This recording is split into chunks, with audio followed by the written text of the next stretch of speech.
کہ نیب کو ختم کرنا ہے یا رکھنا ہے، اور میں پچھلے 3 سال سے کہہ رہا ہوں کہ آپ کے پاس چوائس یہی ہے کہ یا نیب کو چلائیں یا حکومت چلائیں۔ یہ فیصلہ آج ہم سب نے کرنا ہے۔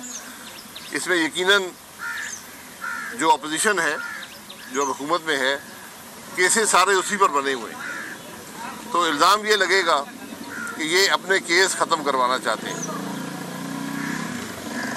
اس کا حل کیا ہے؟ حل یہی ہے کہ اب نیب ختم کریں، کا کیس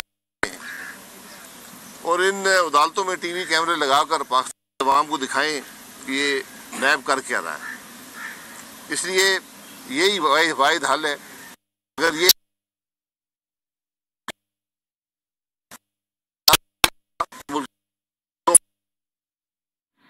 ان کی سب سے بنیادی وجہ نیب کا وجود ہے، جو ان محکموں کے افراد نے حشر دیکھا ہے، جو افسران ان سے پہلے تھے، جو آج 6 سال سے ان عدالتوں کے چکر لگا رہے ہیں، جنہوں نے 2 سال جیل کاٹی ہے، اس کے بعد کوئی شخص بھی کام کرنے کو تیار نہیں ہے۔ تو آج یہ سب سے بڑا فیصلہ حکومت کے سامنے یہی آئے گا۔ اس کا حل میں نے آپ کو بتا دی ہے، اور مجھے امید ہے کہ کابینہ ایک بہتر فیصلہ کرے گی، اور عوام بھی اس فیصلے کو یہ سمجھیں گے کہ ملک کے مفاد میں ہے، کسی نے اپنے ذاتی کیسز کے لیے نہیں کیا، اور ذاتی کیس رہنے دیں۔ جو سیاستدانوں پر کیس ہیں وہ آپ رہنے دیں، ان کو چلائیں، تاکہ کوئی یہ شبہ نہ ہو کہ یہ شاید اپنی جان بچانا چاہتے ہیں۔ حالانکہ آج سیاسی طور پر اس کا سب سے بڑا فائدہ جو ہے وہ عمران خان اور اس کے ٹولے کو ہوگا، جنہوں نے اس ملک کو بے دریغ لوٹا ہے، اور آج نیب ختم ہوا تو اس کی گرفت سے باہر ہو جائیں گے۔ لیکن اور بھی طریقے ہیں احتساب کے، اور وہ طریقے جس شخص نے ملک کو لوٹا ہے، نقصان پہنچایا ہے، اس کو جوابدہ عوام کے سامنے ہونا پڑے گا۔ جی اچھا شاہد صاحب، آپ لوگ حکومت میں آنے سے پہلے جس دن بات ہوتی وہ کہتے تھے کہ ہم انتقام نہیں لیں گے اور کوئی کسی کے خلاف تقریر نہیں کرے گا، لیکن جس دن سے وزیر اعظم میاں شہباز شریف نے حلف اٹھایا، وہ اپنی ہر اسپیچ میں عمران خان کا نام لے کے بات کرتے ہیں، آپ لوگ بھی گزرا ہیں، وہ بھی عمران خان کا نام لے رہے ہیں اور باقاعدہ مقدمات کا کہا جا رہا ہے۔ تو یہ فرق تو پھر کوئی زیادہ نہ ہوا، صرف زبان کا فرق ہوا کہ ان کی لینگویج تھوڑی سی زیادہ خراب ہوتی ہے۔ یہ آپ کو بات کرنی پڑتی ہے کہ پچھلی حکومت کر کیا رہی تھی۔ ہم نے کسی کی حد تک نہیں کی، کسی پر الزام نہیں لگایا، کسی کو گالی نہیں نکالی، لیکن ملک کے حقائق کی بات تو آپ کو کرنی پڑے گی۔ جو کرپشن ہوئی ہے اس کو، جو نظام ہے اس کے اندر لانا پڑے گا۔ یہ ممکن نہیں ہے کہ کسی نے ڈاکے ڈالے ہوں اور ثبوت ہو۔ ہم کسی پر بے جا الزام نہیں لگائیں گے، ہم کسی کو جیلوں میں نہیں ڈالیں گے، لیکن جو انصاف کا نظام ہے اس کے تحت جن لوگوں نے ملک کو لوٹا ہے ان کو جواب تو دینا پڑے گا۔ آپ نے سنا کہ کوئی ذمہ داری دینے کو تیار نہیں، ایک دوسرے پر ذمہ داری ڈالی جا رہی ہے، پرائم منسٹر، گورنر منسٹر، سردار منسٹر۔ آپ کے پاس انفارمیشن کیا ہے؟ آخر اس کے پیچھے کون غلط ثابت ہوا ہے کہ کیا الٹا ان لوگوں پہ ایسا کیس ہو سکتا ہے؟ جی، تو اب یہ دیکھیں کہ کون لوگ تھے۔ ملک کے وفاقی وزراء تھے، ملک کا وزیر اعظم تھا اور ملک کا صدر تھا، اور یہ وہی لوگ ہیں جنہوں نے پاکستان کا آئین توڑا، عدم اعتماد کی نفی کرنے کی کوشش کی، ایک بے بنیاد سازش کا الزام اپوزیشن پر لگایا جس کا کوئی وجود نہیں ہے۔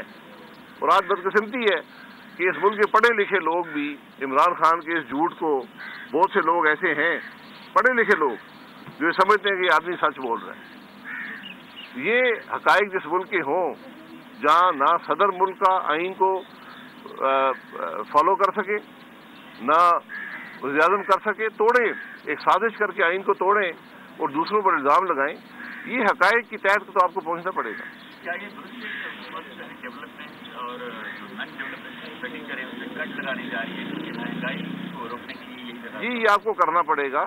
جو آج پاکستان قیمت خرید سے کم پیٹرول بیچ رہا ہے، جس کی قیمت آپ کو 200 ارب مہینے کی پڑ رہی ہے، کہ دنیا میں کوئی ملک یہ نہیں کر سکتا۔ تو یہ آپ کو جو تباہی عمران خان نے ملک کے اندر اس پورے نظام کی پھیلائی ہے، چاہے بجلی کا نظام ہو، گیس کا ہو، پیٹرول کا ہو، ڈیزل کا ہو، ان سب کی درستگی کرنی پڑے گی، اور یہ بڑے مشکل فیصلے ہیں، یہ تکلیف دہ فیصلے ہیں۔ शाहिद साहब, कौमी सलामती कमेटी के इजलास की बात की थी वज़ीर आज़म साहब ने कि फौरी तौर पर बुलाया जाएगा, वो कब होगा? दूसरा, 2-3 बड़े आइनी ओहदे हैं, जैसे सदर पाकिस्तान एक दिन बीमार हो जाते हैं, अगले दिन वो हशाश बशाश होकर गवर्नर पंजाब को ऑर्डर जारी करते हैं। गवर्नर पंजाब भी जो हल्फ नहीं उठाता, यहाँ सिंध में भी गवर्नर इस्तीफा दे चुका है। तो ये आइनी ओहदों को पुरकब करेंगे और ये सदर और गवर्नर पंजाब का क्या होगा? देखिए, जो बात नेशनल सिक्योरिटी कमेटी की है, अब काबीना बन गई, उसका इजलास भी जल्द हो जाएगा। और ये जो साजिश के इल्ज़ामात हैं, इमरान खान अपनी कुर्सी बचाने के लिए आज पूरे मुल्क को दाव पर लगाना चाहता है, इसकी हक़ाइक़ भी अवाम के सामने आ जाएंगे।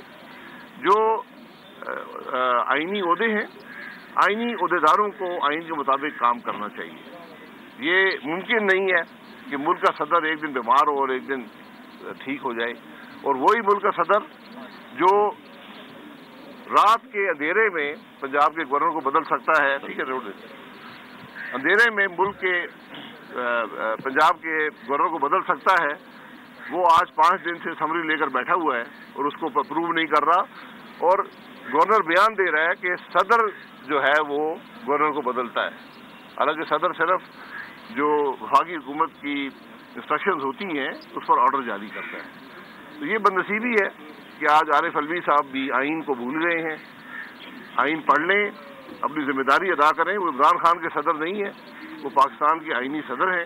उसके मुताबिक उनको अपनी जिम्मेदारी अदा करनी चाहिए, और जिम्मेदारी इस तरह अदा करनी चाहिए कि आज जो हुकूमत आई है उसको ये महसूस ना हो कि हम जब आए हैं तो मुल्क का सदर जो है वो मुल्क के आइनी सदर से हटकर पीटीआई का सदर बन गया। अच्छा सर, इलेक्शन के हवाले से बताइएगा, इलेक्शन की क्या तैयारी किया जा रही है? मरदमशुमारी पर जो है तमाम ही अपोजिशन जमातों को जो है काफ़ी ज़्यादा परेशानी लाहक थी पहले, और वो बयान भी दे चुके हैं इस पर। तो अब क्या पहले मरदमशुमारी होगी, उसके बाद दोबारा इलेक्शन की तैयारी? देखिए, इलेक्शन कमीशन ने कहा है कि हमें 7 महीने दरकार हैं इलेक्शन करवाने के लिए। ये फैसला कि इलेक्शन कब होंगे ये अपोजिशन करेगी। आपकी हतमी तारीख जो है वो अगस्त 17, 2023 है, तो आप वहाँ तक भी जा सकते हैं, उससे पहले भी करवा सकते हैं। ये फैसला अपोजिशन ही करेगी। लेकिन जिस मुल्क में 7 महीने का वक्त दरकार हो इलेक्शन करवाने के लिए, तो आपको 7 महीने की केयर टेकर सेटअप, ये जो हमारे आज माशी हालात है, इसका मुतहम्मल मुल्क नहीं हो सकता। ये 7 महीने का केयर टेकर सेटअप, ये इलेक्शन कमीशन का काम है जी। और जिन लोगों ने इस्तीफे दिए हैं वो उनको वेरीफाई करना पड़ेगा। मेरा ख्याल है कि उन्होंने दिए हैं या ज़बरदस्ती करवाए गए हैं, क्योंकि इस्तीफे जो आए हैं वो एक साइक्लो स्टाइल पेपर बनाए हैं, इससे थोड़ा इबहम है। बहरहाल वो अगर इस्तीफे देते हैं उनकी आईनी हक है और बाई इलेक्शन हो जाएंगे। शाहिद साहब, आप काबीना का हिस्सा कब बनेंगे? और दूसरा ये कि अवाम महंगाई के हाथों पहले ही बहुत तंग थी, कहीं मजीद तंग तो नहीं आ जाएगी, हो जाएगी? देखिए, मैंने आपको बताया, तकलीफ दे फैसले आपको करने पड़ेंगे, उसी से मुल्क के मामलात में रुख बदलेगा और आपको वाज़ेह एक फ़र्क नज़र आएगा। लेकिन जो तबाही फैलाई गई है 4 साल में, वो एक दिन या एक हफ्ते में दुरुस्त करना मुमकिन नहीं होता। लेकिन आप इंशाल्लाह बेहतरी की तरफ एक रुझान देखिए। तकलीफ सबके लिए होगी जब हुक्मरान अपने आइनी जिम्मेदारियों से, अपनी हुकूमती जिम्मेदारियों से इनहराफ करें और ऐसे फैसले करें जिसका कोई वजूद ना हो, ना अकल तस्लीम करती हो, ना आपके फंडिंग हो, ना आपके बजट में गुंजाइश हो। वो फैसले हमेशा उसका बोझ अवाम पर पड़ता है। तो अब हमारी कोशिश है कि उस बोझ को कम से कम करके मुल्क के हालात को दुरुस्त किया जाए। अरे शाहिद साहब, आपकी हुकूमत बनने लगी तो डॉलर एकदम नीचे गिरना शुरू हुआ, लेकिन कल उसने दोबारा जंप मारा, फिर 3-4 रुपए बढ़ गया। जी, ये होता है। ये जब आपकी हुकूमत चलेगी तो इंशाल्लाह इसमें इस्तेकाम आएगा। इस्तेकाम लाने के बाद आप तरक्की देंगे तो ये मामला नीचे आएंगे। डार साहब का अपना फैसला है, वो मुल्क से बाहर है। मेरे ख्याल वो आना चाहते हैं तो वो तशरीफ ले आएंगे। ये पार्टी का फैसला नहीं है, उनका ज़ाती फैसला है। में कब जा रहे हैं? आप कब हल्फ जी, आप कब हल्फ उठा रहे हैं? मैंने हल्फ लिया था एक दफा अदालतों में फिर से। कराची में रहनुमा मुस्लिम लीग नून शाहिद खाकन अब्बासी मीडिया से गुफ्तगू कर रहे थे, जिसमें उन्होंने कहा कि इमरान खान और टोले